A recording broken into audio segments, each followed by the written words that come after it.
எல்லாம் பேசும்பொழுது வினோத் வந்து his ladder is growing faster. அது அவ்வளவு ஈஸி இல்ல அவரை கண்ட்ரோல் பண்ணி திருப்பி இழுக்கிறதுக்கு. ஏன்னா அவர் ஒரு மாதிரி ஸ்பேஸ் செட் பண்ணிட்டாரு. அந்த ஸ்பேஸ், அந்த கிரௌடு, அந்த செட் ஆஃப் பீப்புள், அது மாதிரி ஒரு விதமா எமோஷனலா பீப்புளோட ரிலேட்டபிளா கனெக்ட் ஆயிருக்காரு. அதனால அவரோட growth வந்து ரொம்ப நல்லா இருக்கும். அதனால இவரோட லிஸ்ட்ல வந்து சீக்கிரமா அந்த 100th டே டிராவல் பண்றதுக்கான ஃபுல் கிரிப் அண்ட் கான்பிடன்ஸ் வந்து ரொம்ப ஜாஸ்தியா இருக்கு அப்படின்றது பார்த்தேன். அதுக்கேத்த மாதிரி தான் வினோத் வந்து கன்சிக்யூட்டிவா நாமினேஷன்ஸ்ல பலதரப்பட்ட வாதங்கள்ல வெச்சும் வரல. இப்போ உதாரணத்துக்கு கனி அந்த இடிச்சதை வச்சு ஆர்குமெண்டல் நடந்ததுல ஒரு வன்மத்துக்குள்ள இவங்களை விட வினோத் எப்பவுமே லீஸ்ட் ப்ரையாரிட்டியில தான் அந்த வீட்டுக்குள்ள வன்மத்துல பின்னாடி இருக்காருன்றது. அதுக்காக வினோத் வந்து கம்ருதினோ இல்ல சபரி மாதிரியோ மறைஞ்சுக்கிட்டு வாழல, உள்ளுக்குள்ள வச்சுக்காத விளையாட்டு விளையாடுறாப்ல, வன்மத்தை வச்சு விளையாடல.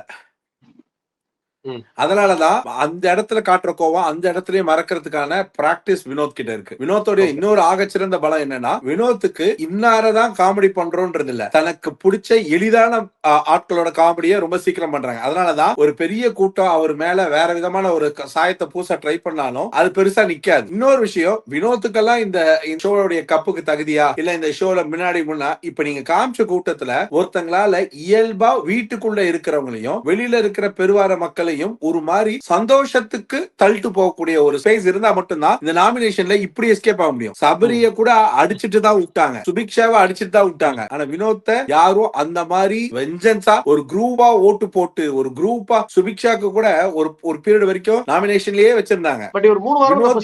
வினோத் கிட்டத்தட்ட இந்த 7 வாரத்துல பல வாரம் தப்பிச்சிட்டாரு. அதுவும் கன்சிக்யூட்டிவா 3 வீக்ஸ் தப்பிச்சிருக்காரு. அதுவே ஒரு பெரிய அது பெரிய விஷயம் தானே. எப்பவுமே நாமினேஷன்ல பலம் வீட்டுக்குள்ள இவங்களை விட நமக்கு அவங்கதான் ரொம்ப முக்கியம்னு மிஸ் பண்ணுவாங்க. இல்லனா வீட்டுக்குள்ள பெருவாரியான மக்கள் மனசை கவர் பண்ணதுனால மிஸ் பண்ணுவாங்க. சோ வன்ம குடவனுங்களுக்கே இவர் வன்மமா தெரியலன்றது ஒரு வியக்கத்தக்க ஒரு விஷயம்.